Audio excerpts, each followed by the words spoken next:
सिंध जे ॿियनि शहरनि जी Sindh TV news office में सकाफ़ती ॾियारे बाबति तक़रीब कोठाई वई, जंहिंमें नाले वारे सुगड़ खलील खोसो ऐं ॿियनि शिरकत कई। उन मौक़े ते सिंध टीवी न्यूज़ सां ॻाल्हाईंदे संदन चवणो हो त असांजी जेको सिंध में अंदरि जेके मज़हबी इंता पसंदी आहिनि उन जे हवाले सां उनखे भाईचारे में तब्दील करणु ऐं उन जे हवाले सां जागृता मुहिम जेको आहे शुरू करणु। सिंधू दरिया जेके आहिनि उहे असांजी महशियत आहिनि। सिंध टीवी नेटवर्क तरफ़ां जेके प्रोग्राम कया पिया आहिनि तमामु बहितरीन। हीअ असांजी सिंधी टोपी अजरक पुराणी 5000 साल पुरानी तहज़ीब आहे, रिवायत आहे। हींअर त जी ताज़ो असांजी हिकिड़ी सकाफ़त में हज़ारे साल पुराणी सकाफ़त सिंधू दरिया आहे, जंहिं मथां हींअर धाड़ो पियो लॻे।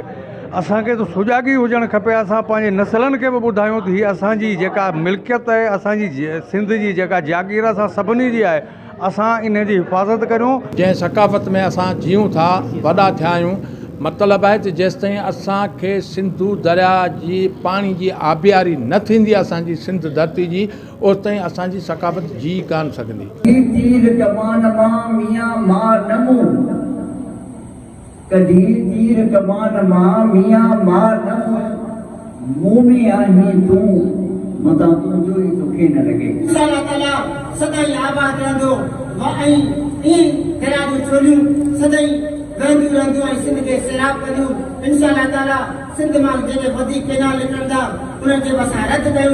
कैमरामैन नासिर अब्बास मीर सां गॾु रज़ाली मीर, सिंध टीवी न्यूज़, झंडो मरी।